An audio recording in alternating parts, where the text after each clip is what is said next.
ហេតុអ្វីបានជាមនុស្ស INFJ គឺជាបុគ្គលិកលក្ខណៈនៃចរិតដែលមានចរិតធ្ងន់បំផុតគាត់អាចឲ្យរឿងអាក្រក់ជាច្រើនកើតឡើងដោយស៊ូឈឺតែម្នាក់ឯងមនុស្សដែលមានចរិត INFJ ភាគច្រើនរស់នៅក្នុងការឈឺចាប់មិនមែនដោយសារពួកគាត់មានតម្រូវការហួសហេតុឬមិនចេះស្កប់ស្កល់នោះទេប៉ុន្តែដោយសារតែស្នាមរបួសដ៏ស្មុគស្មាញនៅក្នុងចិត្តរបស់គាត់វាតាមឡងគាត់តាំងពីអតីតកាលនិងកុមារភាពមកដូចជាការនៅក្មេងគាត់គឺជាក្មេងដែលមិនហ៊ាននិយាយពេលខ្លះចង់បានរបស់លេងពេលគេសួរក៏តែនិយាយថាមិនចង់បានមូលហេតុដោយសារតែគាត់គឺជាបុគ្គលដែលចូលចិត្តក្រែងចិត្តលើអ្នកដទៃគាត់គឺជាបុគ្គលដែលខ្មាស់អៀនច្រើនគិតច្រើនហើយធ្វើឲ្យរបស់លេងនោះបានទៅកាន់អ្នកដទៃមនុស្ស INFJ ធំឡើងជាមួយកុមារភាពបែបស្ដីបន្ទោសនិងទម្លាក់កំហុសហើយក្រោយមកគាត់ក៏ក្លាយជាមនុស្សដែលគិតច្រើននិងវិភាគគ្រប់ស្ថានភាពគ្រប់រឿងទាំងអស់គាត់ខ្លាចថារឿងនោះអាចមានលទ្ធផលបែបណាគាត់តែងបន្ទោសខ្លួនឯងនៅពេលដែលអ្នកដទៃឈឺចាប់ដោយសារគាត់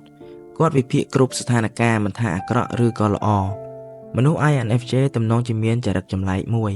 នោះគឺការនិយាយជាមួយខ្លួនឯងមិនមែនដោយសារគាត់ឆ្កួតនោះទេតែពេលគាត់កំពុងបង្កើតនៅអ្វីមួយឬវិភាគលើអ្វីមួយគាត់តែងតែបង្កើតនៅតួអង្គឬដើរតួបែបនោះនិយាយបែបនេះថាតើវាកើតឡើងត្រូវឬក៏ខុសទើបចាប់ផ្ដើមហាត់សមជាមួយនឹងខ្លួនឯងអ្នកដឹងថាអ្វីដែលធ្វើឲ្យពួកគាត់ហត់បំផុតទេគឺការវិភាគរបស់ពួកគាត់ភាគច្រើនគឺត្រឹមត្រូវទើបធ្វើឲ្យពួកគាត់ខ្លាចធម្មជាតិរបស់មនុស្សឧទាហរណ៍ដូចជាមាននរណាម្នាក់នៅសុកល្អចំពោះពួកគាត់ទិញរបស់ឲ្យពួកគាត់ទាំងដែលពួកគាត់មិនបានទាមទារមនុស្សដែលមានចរិត INFJ អាចស្មានដឹងភ្លាមថាម្នាក់នោះចង់បានអ្វីពីគាត់វាអាចជាការដាក់រនាំងបិទបាំងការបញ្ចេញមតិនៅថ្ងៃក្រោយដែលលើកឡើងថាធ្លាប់មានគុណបែបនេះឬសគុណបែបនោះធ្លាប់ទិញរបស់បែបនេះឬធ្លាប់ទិញរបស់បែបនោះដែលធ្វើឲ្យមនុស្ស INFJ មិនសូវជាមានមិត្តភ័ក្តិឬក៏មានទំនាក់ទំនងច្រើនជាមួយមនុស្សខាងក្រៅនោះទេមនុស្ស INFJ តែងតែមើលធ្លុះចេតនាពិតរបស់មនុស្សតែវាក៏ជាកត្តាមួយដែលធ្វើឲ្យពួកគាត់នឿយហត់ផងដែរ